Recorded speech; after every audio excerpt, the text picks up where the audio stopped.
রিভিউটা দিবি কেমন হয়েছে? দারুণ, বল।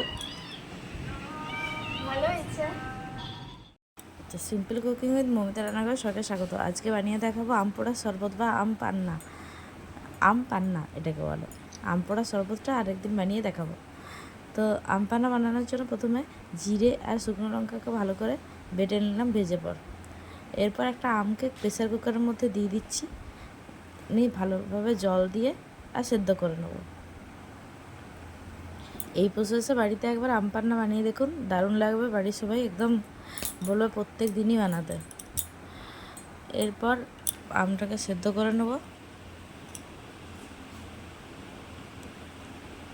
2-3টে সিটি পড়ে গেলে বন্ধ করে দেবো প্রেসার কুকার।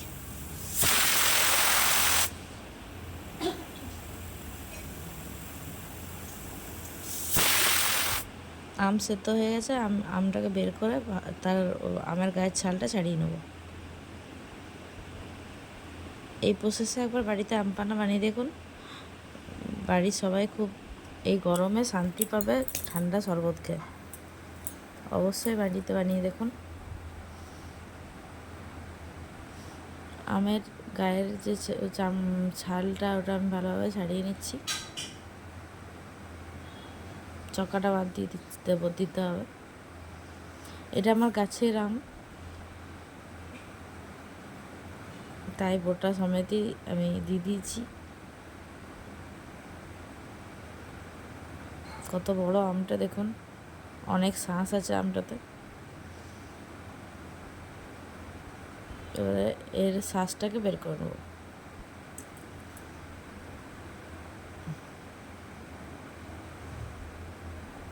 অনেক গরম আছে। আমার ভিডিওগুলি যদি আপনাদের ভালো লেগে থাকে তো অবশ্যই লাইক, কমেন্ট অ্যান্ড সাবস্ক্রাইব করতে একদম ভুলবেন না, নিত্য নতুন আরও ভালো ভিডিও দেখার জন্য। পরিমাণ মতো চিনি দিয়ে দেবো। চিনিটা মেল্ট হতে সময় লাগে, তাই দিয়ে দিচ্ছি।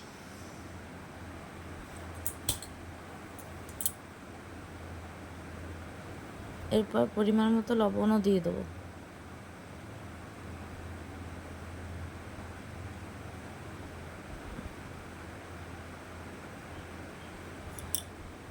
বিট লবণ দিয়ে দিলাম পরিমাণ মতো।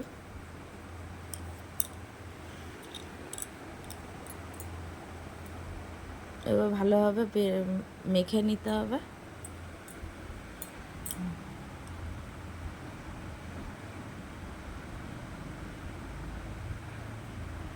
বীজটা বের করে নেব।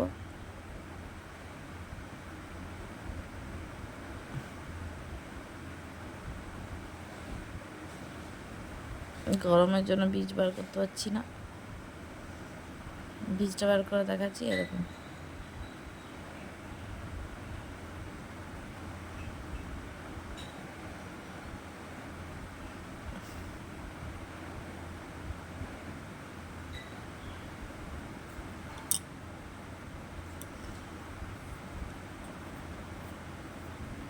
গ্যাসে কড়াই চাপিয়ে দিয়ে মিশ্রণটা ঢেলে দেবো।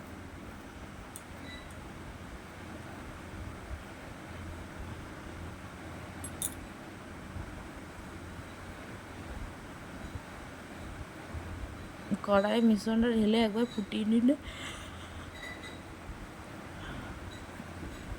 মিশ্রণটা নষ্ট হবার চান্স থাকবে না।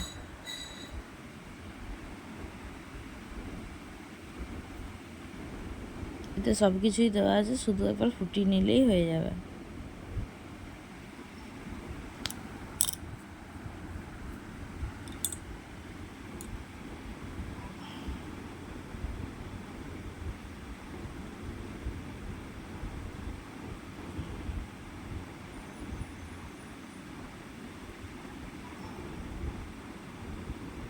এরকমভাবে আপনারা জেলি বানিয়েও স্টোর করে রাখতে পারেন, খুব ভালো লাগে। এই মিশ্রণটা দিয়ে দিলাম, এই ভাজা মশলাটা দিয়ে দিলাম।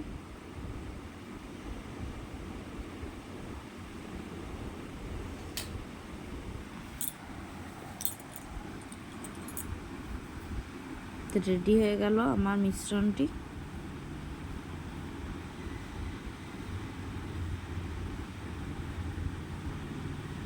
তুলে নিচ্ছি একটি পাত্রে।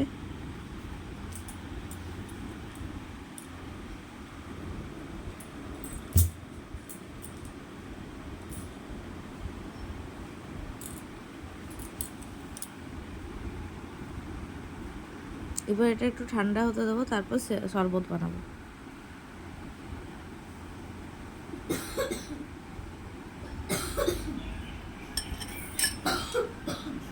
গ্লাসে চিনি নিয়ে নিলাম আরও একটু।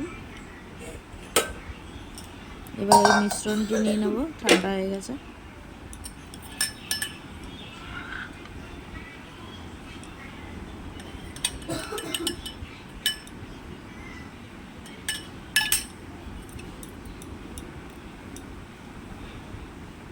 জল ঢেলে মিশিয়ে নিচ্ছি।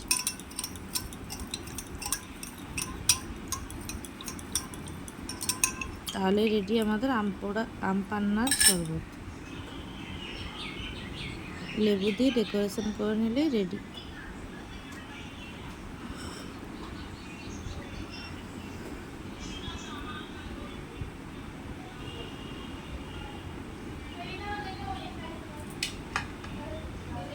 ব্যাস, এই গরমে এই শরবতকে তৃপ্তি